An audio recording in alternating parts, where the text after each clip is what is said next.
alumbrado tu camino y a tu lado siempre está. Sus promesas cumplirá y a su tiempo lo verás. Eres parte del pueblo de Dios, Él te levantará, te restaurará y tu victoria llegará. Fuiste llamado y escogido, a su voz has respondido. Es tiempo de creer. Centro Victoria, nacimos para vencer.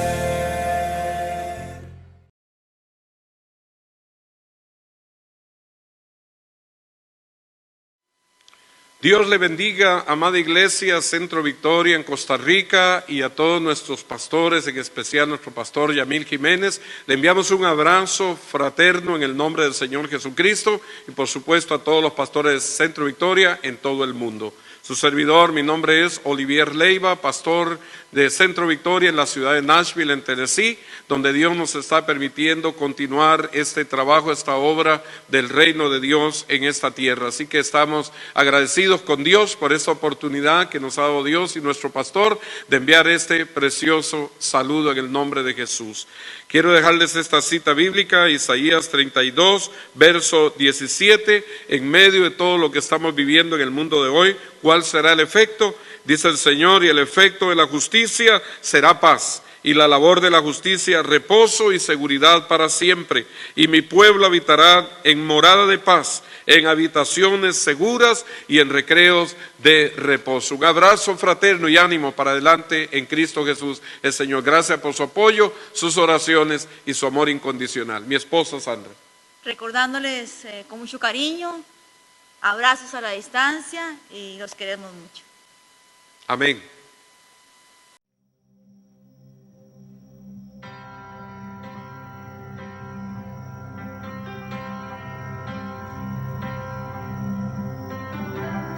Digno y santo el Cordero inmolado en la cruz. Nuevo canto levantaremos al que en su trono está. Digno y santo el Cordero inmolado en la cruz. Nuevo canto levantaremos al que en su trono está. Santo, santo, santo, Dios todopoderoso, ¿quién fue, quién es y quién vendrá? La creación te canta, hosana al gran yo soy. Tú eres mi todo y yo te adoraré.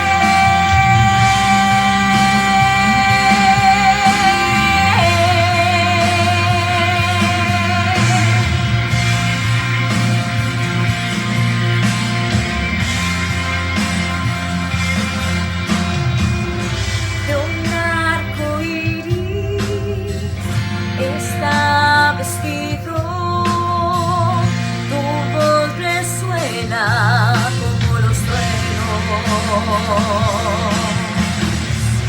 Recibe honor y gloria, poder y majestad, a ti el único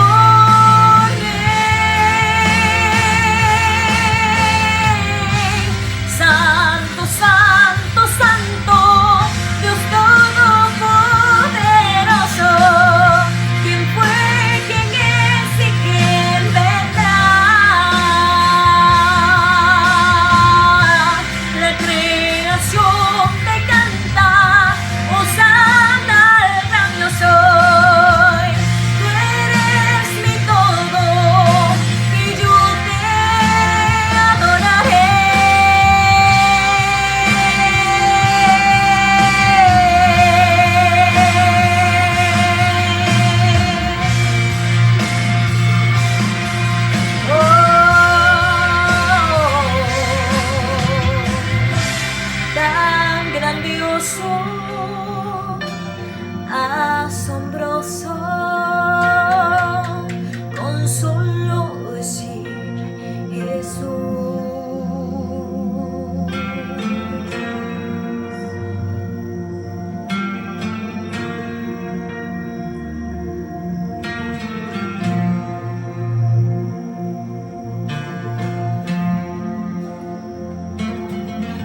esperando el regreso de Jesús. Mi corazón desfallece en mí, deseando que regrese a reinar, aunque mi carne sea deshecha. Con mis ojos ven a mi Dios, sé que mi Redentor vive y con él me levantaré. Sé que mi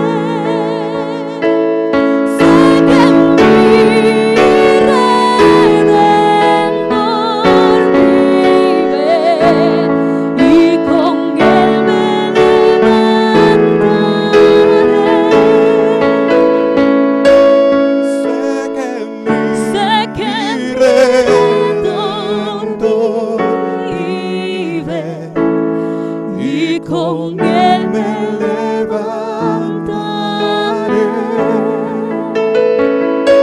Sé que mi Redentor vive y con él me levantaré. Sé que mi Redentor vive y con él me levantaré.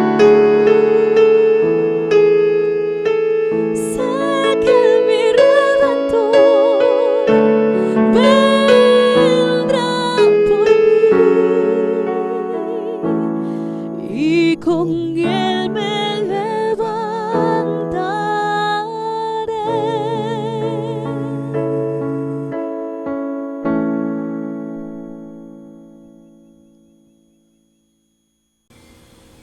Hola, hola gente bonita, qué gusto estar con ustedes nuevamente. De parte del grupo de jóvenes, Grupo Victory, jóvenes de Centro Victoria, les damos un cordial saludo.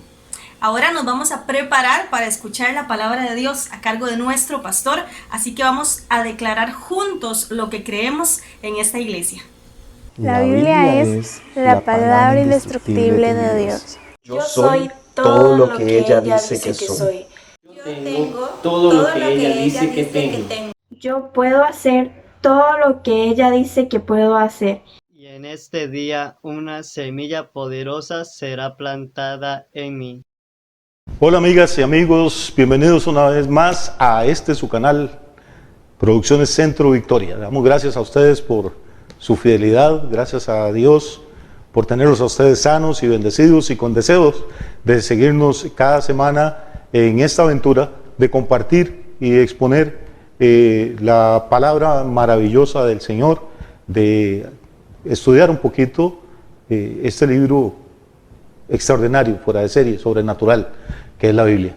Deseamos de verdad de todo corazón que estén muy bien en cualquier lugar del mundo donde nos están siguiendo y, como siempre, pues rogarles su apoyo básicamente en dos áreas para nuestro ministerio. Una es sus oraciones, cuando les quede un campito ahí, un tiempecito, y recuerden pues orar por nosotros. Estamos acá desde el sur de Costa Rica, transmitiendo para muchas naciones, gracias al Señor, y sus oraciones son importantes, porque no es solo lo que uno diga o hable, es lo que el Espíritu Santo puede hacer con esa palabra en la vida de las personas que la están recibiendo.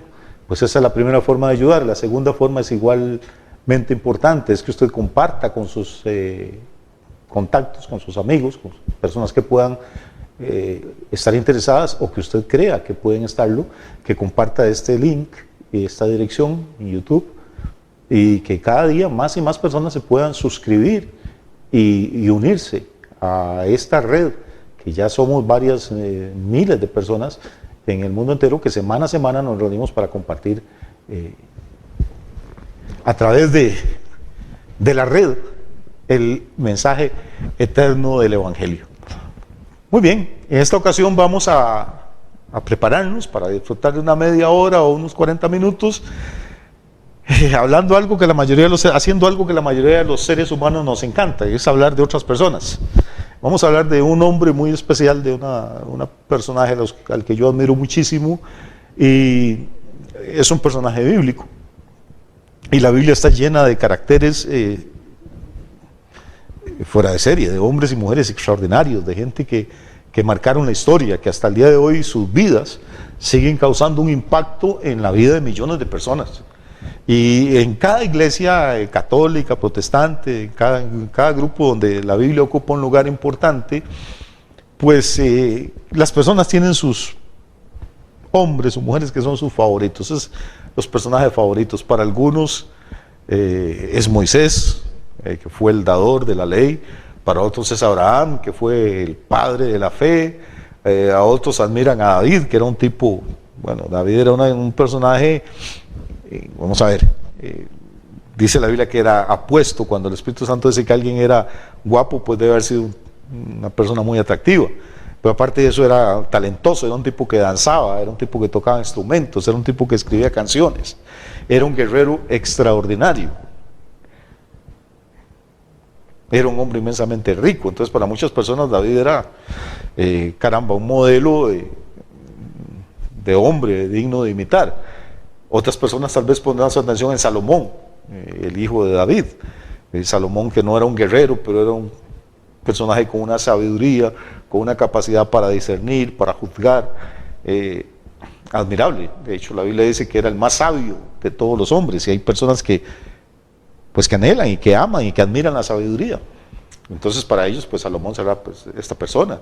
En la Iglesia Católica pues María tiene un lugar de importancia extraordinaria, pero también la Biblia habla de otras mujeres que fueron importantísimas en la historia de la salvación, como Sara, la esposa de Abraham, como la otra María, la hermana de Moisés, Lidia en el Nuevo Testamento.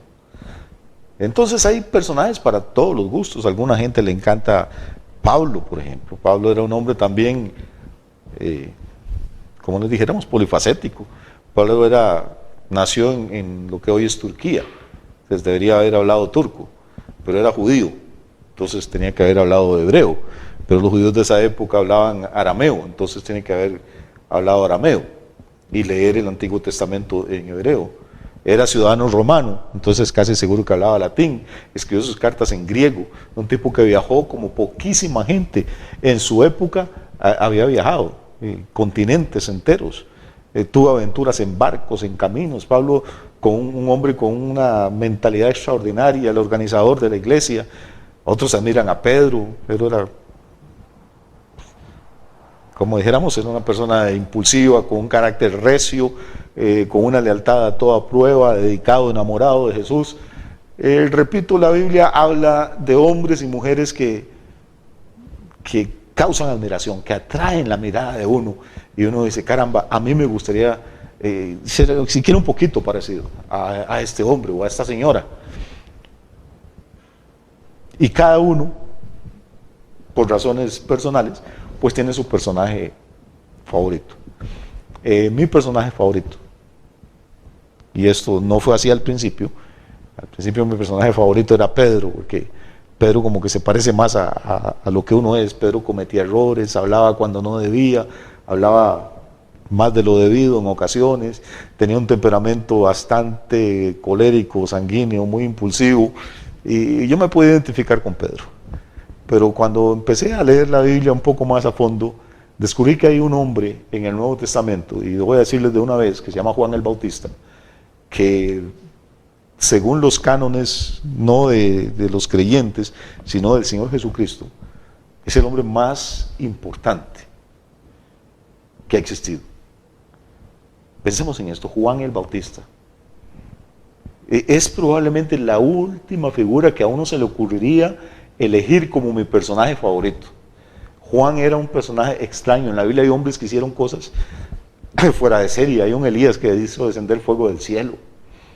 Hubo hombres como Moisés que hicieron milagros, que abrieron el mar, como Daniel, que era un tipo con una integridad a toda prueba, que taparon la boca de leones. Hubo guerreros poderosos como Josué, profetas como Isaías, con una revelación de Dios y los proyectos del Señor para el futuro asombrosa. Hombres como el apóstol Juan. Y es muy probable que si reunimos a 1000 creyentes de todas las iglesias y denominaciones y de diferentes culturas y países y les preguntáramos cuál es tu hombre o mujer favorito como personaje en la Biblia, vamos a oír probablemente unas 100 o 200 respuestas distintas. Y es muy probable que ninguna de esas respuestas incluya a Juan. Sin embargo, y repito, esto no es mi preferencia porque yo lo decidí así, es que en el Evangelio de Mateo, Jesús, hablando de Juan el Bautista, dice que este es el mayor de todos los hombres que han nacido, el mayor entre los nacidos de mujer. Y entonces uno empieza a leer la Biblia, a leer el Nuevo Testamento, a ver qué hizo Juan para que Jesús dijera semejante cosa de él. Porque que yo sepa, Juan nunca sanó a ningún enfermo, Juan nunca hizo ningún milagro. Juan no abrió el mar, ni detuvo el cauce del río Jordán, ni alimentó a los hambrientos, ni le devolvió la vista a los ciegos. Hasta donde sepamos, Juan nunca echó fuera demonios. ¿Qué es lo que Juan hacía? Predicaba y bautizaba. Nada más. Y déjeme decirle con todo respeto, pero que como predicador, Juan era un pésimo predicador. Si uno lee los 2 o 3 sermones de él que hay en los evangelios, caramba, uno se queda asustado, porque Juan no contaba chistes, no usaba ilustraciones, no daba muchas citas del Antiguo Testamento, no abrazaba a las ovejas que llegaban a escucharlo. No, el tipo salía de frente. Y el saludo era una cosa, como les decía, más o menos generación de víboras. ¿Qué vienen a hacer aquí? ¿Quién nos enseñó a huir de la ira venidera? O les decía cosas como: el hacha está puesta en la raíz de los árboles y el que no da fruto, el Señor lo va a cortar pronto. ¿Cuánto cree que duraría un predicador o un sacerdote hoy en día al frente de su parroquia o de su iglesia si todos los domingos saludara a la gente así y predicara ese tipo de sermones? O sea, que como predicador no era que la gente decía qué maravilla, qué elocuencia. No, él tenía un mensaje fuerte, violento, probablemente porque el pueblo de Israel estaba adormecido después de casi 4 siglos sin profetas de Dios, después de 4 siglos de estar ahí, primero bajo el dominio de los griegos, después bajo el dominio de los romanos, acostumbrados a una religiosidad vacía, superficial, cumpliendo con todos los requisitos de su religión, pero sin tener una relación viva y personal con Dios.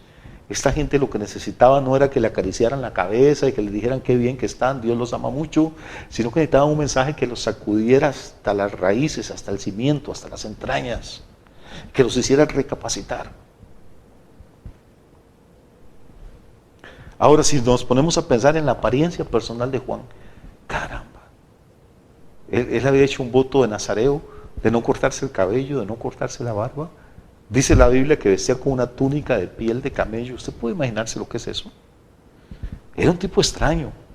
Se alimentaba con langostas, chapulines, grillos, saltamontes, no sé cómo les dirá usted, y con miel de abeja.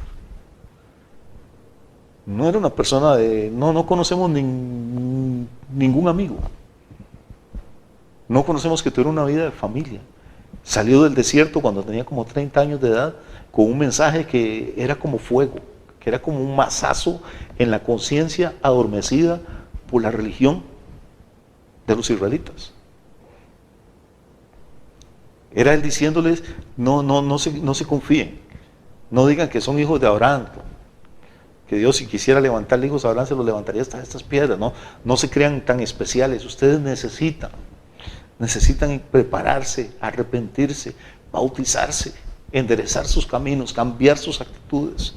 Eso significa arrepentirse, cambiar de manera de pensar, dar un giro de 180 grados en su vida y prepararse para encontrar al Mesías, porque el Mesías está próximo a aparecer. Y está tan próximo que no se fijen en mí. Les decía, yo no soy digno ni de soltar las correas de las sandalias de este que viene detrás mío. Entonces, en realidad, Juan era un hombre que no hizo milagros, que no sanó enfermos, que no echó fuera demonios, que no fundó ninguna iglesia, pero Jesús dice que es el mayor de todos los que han nacido de mujer. ¿Qué vio Jesús en Juan el Bautista? Porque yo no sé ustedes, pero en realidad yo creo que todo cristiano y cristiana verdadera, lo que uno aspira, lo que anhela, es que cuando se acabe su carrera en esta tierra, el Señor lo reciba y le diga: ven buen siervo, o ven buena sierva y fiel, sobre poco has sido fiel, sobre mucho te pondré. No importa si la gente te aplaude o te silba, no importa si la gente te ama o te aborrece. Claro, es más lindo que te aplaudan y que te amen, pero si no, pues ni modo. Pero lo importante no es lo que la gente opine de uno, lo importante es lo que el Señor opine de nosotros. Y lo que el Señor opinó de Juan era algo extraordinario. Dijo: este es el mayor, no hay ninguno, o sea, ni Moisés, ni Elías, ni Gedeón, ni David, ni Salomón, ninguno ha sido mayor que Juan el Bautista. Qué hombre tan extraordinario, qué cualidades, qué características podía tener un hombre como este para que Jesús dijera tal cosa. A lo largo de los años Dios me ha permitido ir estudiando y formándome algunas ideas acerca de la personalidad de Juan, que obviamente no tengo el tiempo para compartirlas, o usted no tiene todo el tiempo para escucharlas, pero por lo menos yo quisiera dejar unas 2 o 3 puntos bien marcados en esta ocasión con respecto a este hombre. ¿Y por qué estoy tan enfocado en Juan? Pues caramba, porque si el Señor dice que este es el más grande y el Señor lo alaba y lo honra, pues Juan es un ejemplo digno de imitar. Yo creo que todo creyente, sobre todo todos los líderes, los pastores, los que le servimos al Señor en algún área, no importa si en una célula, en un grupo de la escuela dominical, en la alabanza, en la música, todos los que tenemos esta responsabilidad enorme y este enorme privilegio de servirle al Señor y de ayudar a extender su reino, pues queremos la alabanza del Señor, queremos la aprobación de parte del Señor. Y entonces creo que si vemos a Juan, podemos ver en él algunas virtudes que podríamos tratar de incorporar a nuestra vida para tener esa certeza de que el Señor también está satisfecho con lo que estamos haciendo.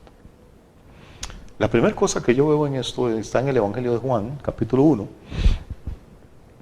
La Biblia dice que hubo un hombre enviado de Dios que se llamó Juan, y está hablando con el Bautista. Lo primero que dice la escritura de Juan es que era enviado de Dios. Note esto. Note esto porque es importante. Note lo que la Biblia no dice. No dice que Juan era inteligente. No dice que Juan era guapo. No dice que Juan era elocuente. No dice que Juan tenía una personalidad carismática y una sonrisa de estrella de cine. No dice que Juan se vestía bien, porque no se vestía bien. No dice que Juan tenía mucha habilidad para moverse en los círculos sociales, porque en realidad no, era un ermitaño que vivía en el desierto y solo salía para encontrarse con la gente cuando les predicaba. Pero ¿qué es lo importante? ¿Qué es lo que tenía Juan que lo hace diferente? Era enviado por Dios. Juan capítulo 1, el Evangelio de Juan capítulo 1, versículo 6. Es un hombre enviado de Dios llamado Juan. Eso es todo lo que nos dice. No nos da la genealogía, no nos dice que era una persona ilustre, simplemente nos dice que era un hombre enviado por Dios. Parece sencillo, pero no lo es. Hoy en día tenemos tanta gente bien vestida, que saben sonreír, que saben hablar, que son elocuentes, que tienen carisma, que cuentan buenos chistes.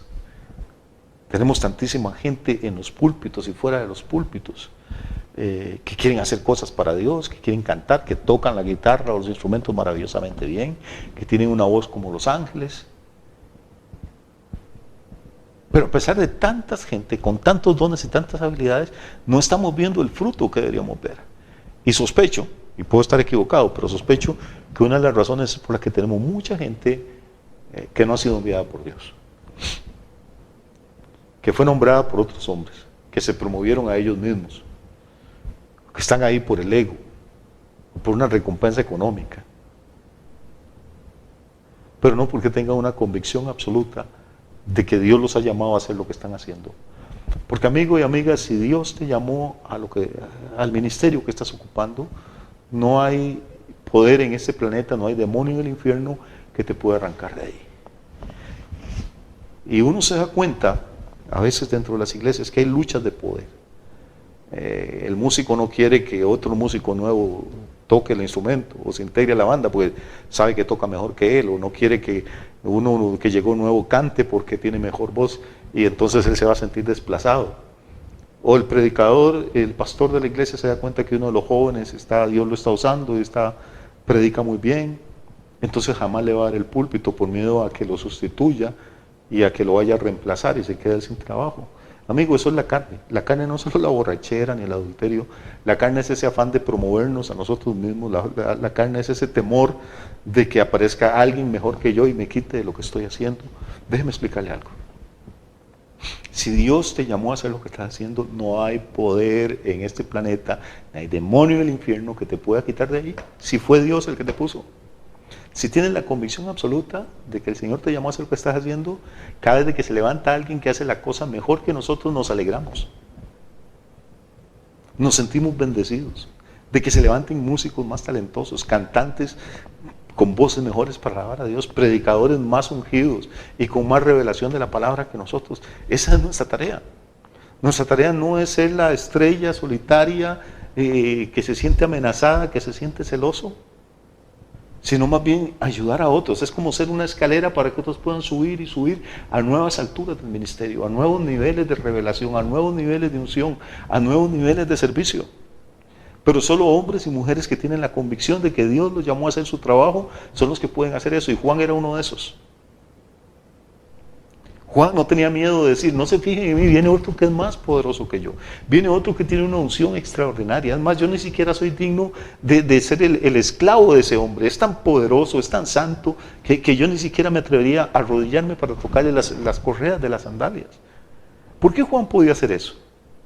Porque él está perfectamente seguro que Dios lo envió a hacer su trabajo, y que su trabajo es ese, es promover a otros. Qué diferente eso del espectáculo que vemos a veces hoy en día. Hace unos años estaba enseñando en la ciudad de Quito, Ecuador, en las instalaciones de la HCJB, La Voz de los Andes, que es una de las emisoras más poderosas del mundo y es cristiana. Teníamos como 300 pastores ahí. Estamos enseñando un tema similar a esto, y un pastor alzó la mano y me dijo, pastor, ¿y cómo hace uno para estar seguro si Dios lo llamó o no lo llamó? ¿Cómo hace uno para estar seguro si fue que, vamos a ver, que uno se precipitó y tomó la decisión y con un buen corazón, con un buen deseo, quería servirle a Dios y me metí? Y no había pensado realmente en algo tan sencillo como eso. El hermano me tomó por sorpresa. Pero en ese momento yo creo que Dios vino a mí y le dije, mira hermano, si alguien te ofrece o me ofrece a mí ganar 5 veces más o 10 veces más o 20 veces más por mes de lo que estamos ganando en el ministerio, de tu salario, para irte a trabajar en una oficina o una fábrica, y sos capaz de irte, es porque Dios nunca te había llamado. Porque si Dios nos llamó realmente a hacer esto no es una profesión, ni es un oficio. Para el hombre y la mujer que Dios llamó, esto es su razón de vivir, es su razón de levantarse cada mañana, es lo que hace palpitar nuestro corazón. Y si dejamos de hacerlo, nos pasa lo que le pasó al profeta. A veces las cargas, la presión emocional, el cansancio físico es terrible. Y todos los que hemos sido llamados por Dios, tarde o temprano hemos sentido la tentación de decir, quiero hacer otra cosa, Señor. Pero ese profeta, dejé de hacerlo, traté de evitarlo, pero sentía como un fuego ardiente en mis huesos y tuve que volver. El hombre o la mujer que Dios llamó, en realidad no tiene opción. Decía Pablo, ay de mí si dejo de predicar el evangelio, ay de mí si no predico el evangelio. No podríamos ser felices haciendo ninguna otra cosa. No podemos concebir nuestra vida haciendo nada más que compartiendo el mensaje de Dios, que adorando al Señor, que haciendo el ministerio en el que el Señor nos llamó. Juan era un hombre así, era llamado por Dios, y esa es la primera cosa que tenemos que estar seguros en nuestra vida. La segunda cosa que yo veo acá es que Juan era un hombre que tenía una revelación de Dios. El Evangelio de Lucas capítulo 3, versículos 1 y 2, dice que estando Juan en el desierto, vino a él palabra de Dios. En el desierto, solo, probablemente ayunando, probablemente orando. Hacía casi 4 siglos que no habían profetas, públicos. Había profecía, había revelaciones privadas, pero no había un ministerio público que sacudiera a Israel como habían sido los de Isaías, como habían sido los de Jeremías, los de Ezequiel. 400 años, es mucho tiempo, 4 siglos.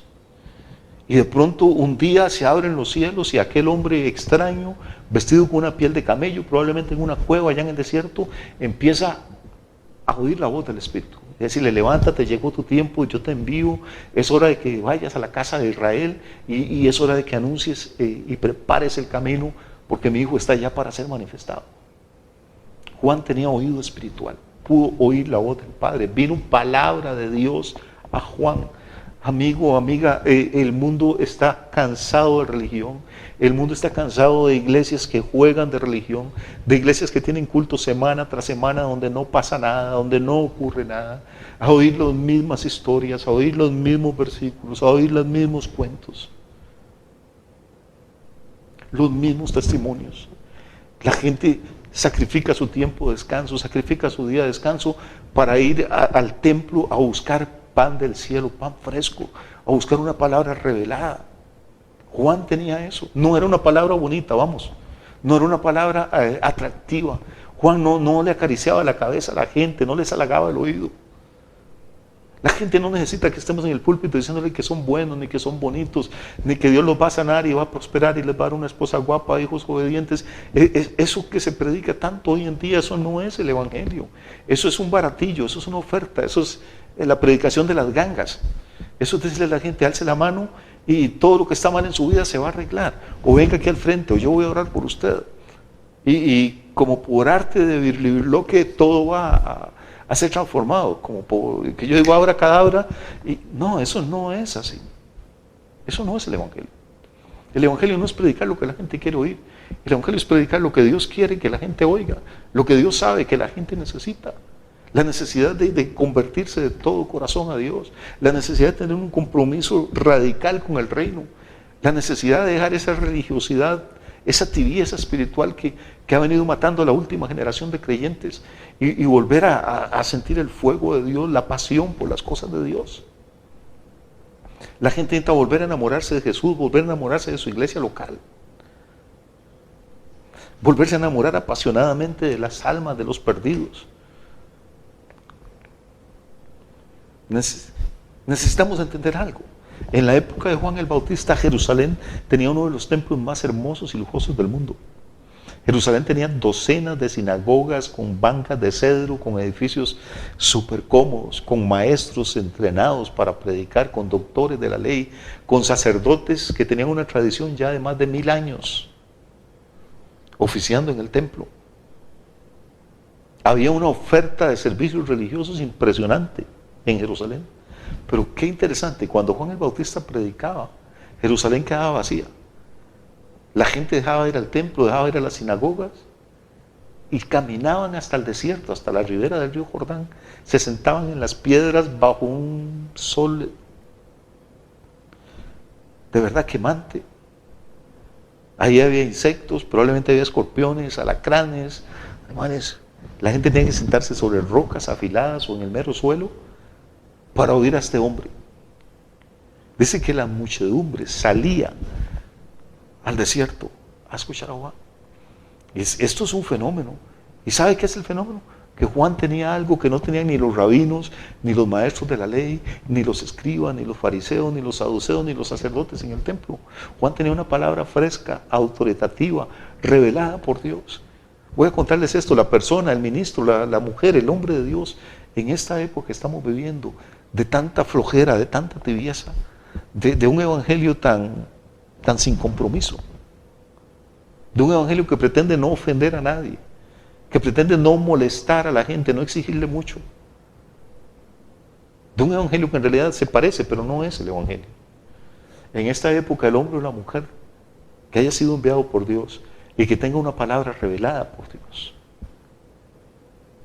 no una revelación loca, sino una interpretación fresca de este libro, ese hombre va a tener las multitudes, esa mujer, ese ministro va a tener las multitudes, donde quiera que esté.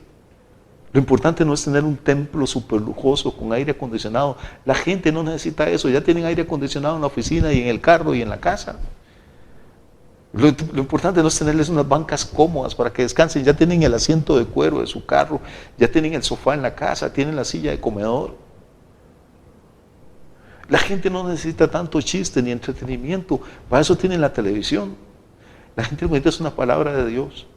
algo que les sacuda el corazón, algo que los haga reflexionar, algo que los haga pensar en la eternidad, algo que los haga valorar el sacrificio de Cristo, algo que los haga apasionarse por el reino de Dios, ponerlo en primer lugar en sus vidas. Y Juan tenía eso. Era más cómodo, estaba más cerca quedarse en el templo o en una sinagoga en Jerusalén. Pero oiga, llega un momento en que la gente ya no busca la comodidad ni la cercanía. Ya no es necesario tener el templo en el corazón de la ciudad, ya no es necesario tener las butacas más cómodas, ni el templo más lujoso. La prioridad, la necesidad uno de la iglesia hoy en día es que el Espíritu Santo nos vuelva a visitar y ponga colirio en nuestros ojos y empecemos a ver las maravillas de la palabra. Como decía el salmista, abre mis ojos y veré las maravillas de tu ley.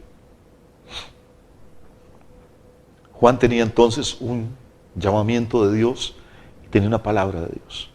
Una palabra clara, directa, sin compromisos, sin afán de agradar a nadie. Y en tercer lugar, Juan tenía algo que es también sumamente valioso.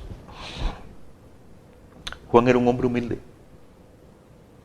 Yo creo que todos hemos oído la historia de que de pronto, quizá unos 6 meses después de que Juan empezaba a predicar y que había empezado esta revolución espiritual en Israel, en Judea, unos 6 meses después aparece Jesús y empieza a caminar por Galilea, por Samaria, por Judea, empieza a hacer milagros, empieza a enseñar como nadie había enseñado nunca, con una sabiduría, con una gracia, limpia leprosos, echa fuera demonios, restaura a la gente. Y poco a poco la muchedumbre empieza a seguir a Jesús.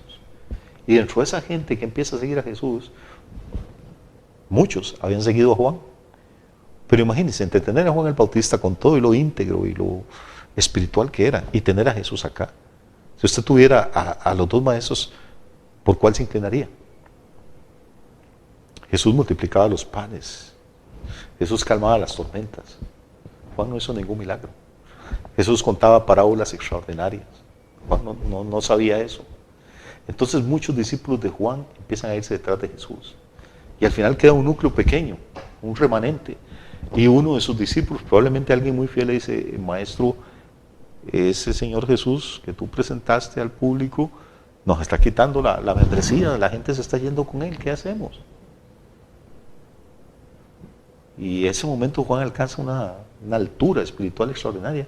Dice: no importa, a eso vine, es necesario que Él crezca y que yo me haga pequeño. Es necesario que Él crezca y que yo disminuya, que Él crezca y que yo mengüe.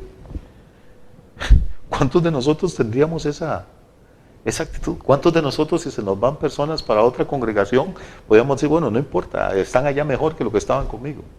Era necesario. No, la mayoría no podríamos reaccionar así. Pero Juan tenía esa humildad. Y la humildad es algo que poco a poco hemos ido perdiendo en las iglesias, hemos ido perdiendo en el ministerio. No estoy hablando de ser pobre, no estoy hablando de andar con ropa sucia y fea, no estoy hablando de dejar que todo el mundo te humille y te pase por encima, eso no es humildad. Pero humildad es reconocer que nuestro lugar es el de siervos y Jesús es el Señor. Como que en los últimos años la moda ha sido que los pastores que tienen más gente y los predicadores que atraen más gente son los que tienen las cuentas de banco de millonarias, los que manejan el auto último modelo, los que se visten como muñequitos de pastel de bodas, los que tienen asesores de imagen, los que tienen guardaespaldas. Y a la gente la vuelve loca eso, porque no conocen la palabra. Y entonces, sin darnos cuenta, hemos ido creando una generación de hombres y mujeres que ya no se sienten siervos, sino que se creen señores. Y esa es una posición sumamente peligrosa, sumamente peligrosa. Porque en el reino de Dios solo hay campo para un Señor.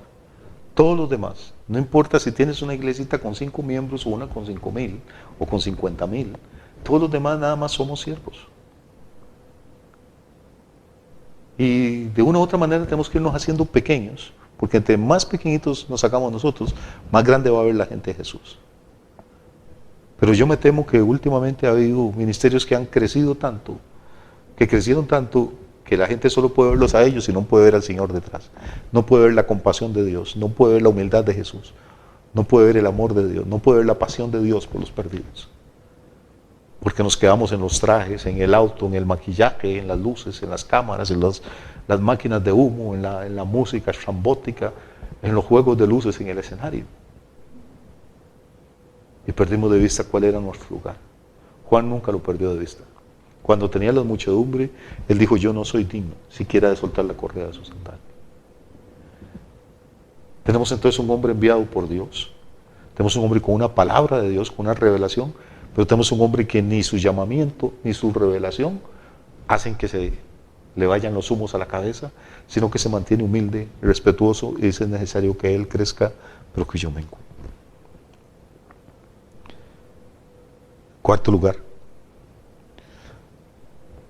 en Mateo 11 nos cuenta la historia, que fue con la que la empecé a contarles, en citar el texto. Empecé a contarles hoy, pero vale la pena leerla. Dice que Jesús estaba, Mateo 11, versículo 1, Jesús estaba dando instrucciones a sus 12 discípulos y se fue con ellos a predicar en algunas ciudades.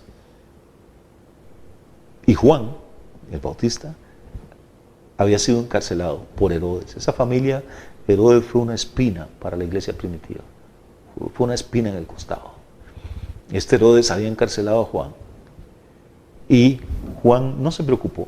Dijo: bueno, Jesús es mi pariente, yo le he servido con fidelidad. Ahorita viene y hace un milagro para Jesús sacarme de aquí.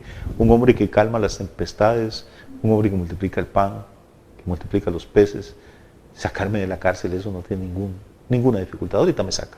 Pero van pasando los días, Juan sabe que lo van a ejecutar, se acerca la fecha de la ejecución y Jesús no envía ningún mensaje, no hace nada. Y entonces Juan como que empieza a preocuparse y toma a 2 de sus discípulos para que vayan a buscar al Señor y que le preguntaran, dice el versículo 3, ¿eres tú aquel que había de venir o esperaremos a otro? Y ese es probablemente uno de los momentos más dolorosos de todo el Nuevo Testamento.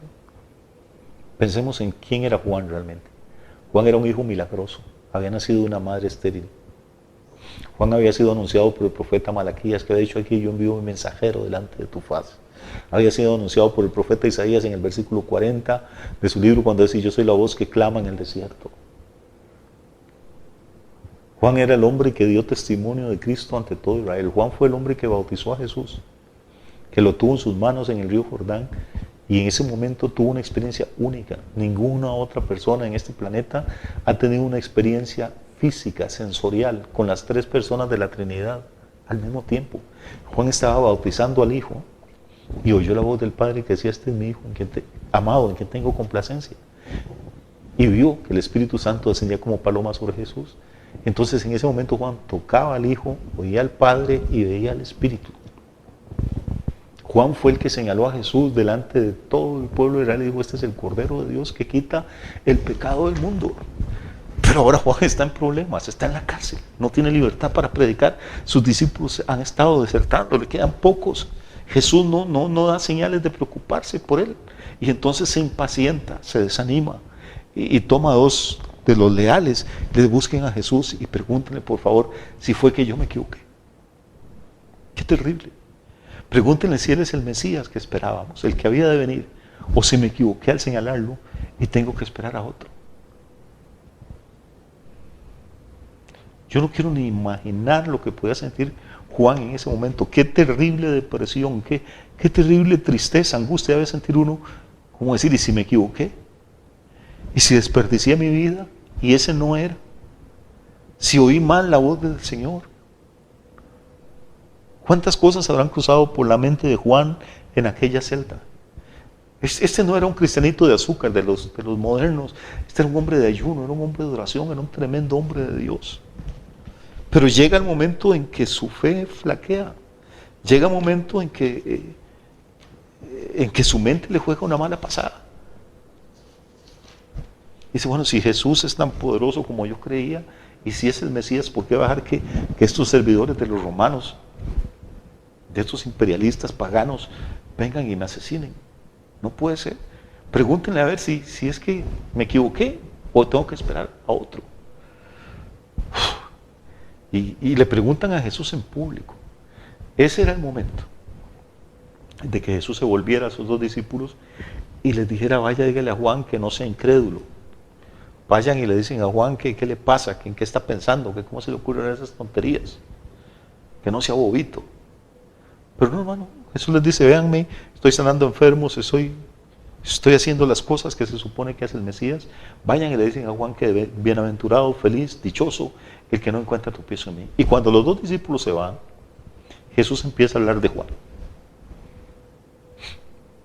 Pero no mal, como acostumbra alguna gente a hacer a espaldas de otras personas, sino que comienza a hablar bien de Juan.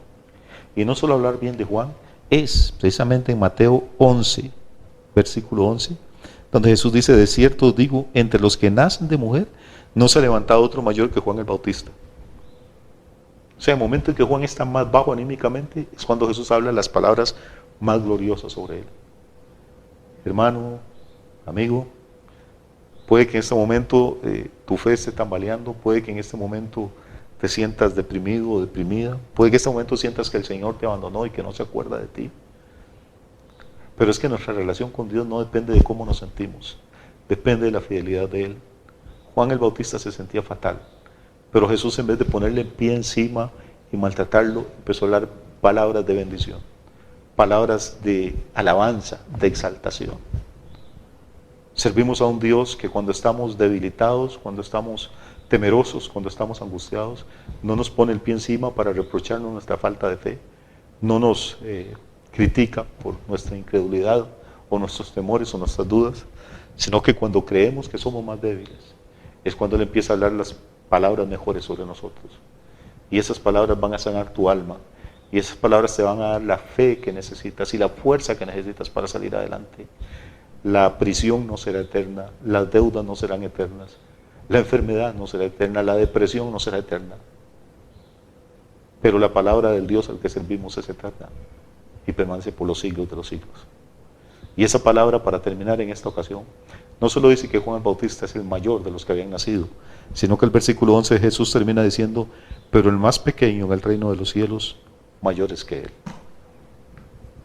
Yo quisiera cerrar en esta ocasión con esa revelación, para que usted la medite. No voy a predicar más de esto, podríamos sacar otro sermón desde, pero nada más mediten lo que Jesús está diciendo. Yo sé que el Señor le va a enseñar muchas cosas. Es como una ecuación. Jesús dice, entre todos los nacidos de mujer, vamos a ver, desde Abraham, Moisés, todos, sin excepción, los más ricos, los más sabios, los más poderosos, los más santos, Juan Bautista es el mayor. Pero, dice Jesús, el mayor en el reino de los cielos, el menor en el reino de los cielos, es mayor que Juan. ¿Por qué? Porque Juan murió antes de la crucifixión de Cristo. Juan no supo nada de la resurrección de Jesús. Juan no supo nada del día de Pentecostés y el descenso del Espíritu Santo. Juan no supo nada de esta cosa gloriosa que se llama la iglesia, el cuerpo de Jesús. Y el más pequeño hoy en día en la iglesia, el más pequeño en el reino de Dios, sabe que Cristo murió, sabe que Cristo resucitó al tercer día, sabe que el Espíritu Santo descendió y mora en nosotros, sabe que tenemos la seguridad de la salvación a través del sacrificio de Cristo. Cualquiera de nosotros, aún el más pequeñito, el más recién convertido, el más insignificante, tiene mayores privilegios que los que tuvo un hombre como Juan. Repito, yo no sé cuál es tu condición en este momento, pero oro y confío en Dios que el Espíritu Santo use esta palabra para animarte, para sacarte adelante. Si te sientes mal, Dios no está hablando mal de ti, está hablando buenas palabras, palabras que te van a sanar, que te van a restaurar y que te van a levantar al nivel de revelación y de unción y de servicio y de gozo que Dios tiene preparado para ti y para tu familia. Que Dios les bendiga muchísimo y recuerden por favor suscribirse al canal y compartir el link con otros. Producciones Centro Victoria, nos vemos la próxima semana con la ayuda del Señor. Dios ha guiado tu camino y a tu lado siempre está, sus promesas cumplirá y a su tiempo lo verás.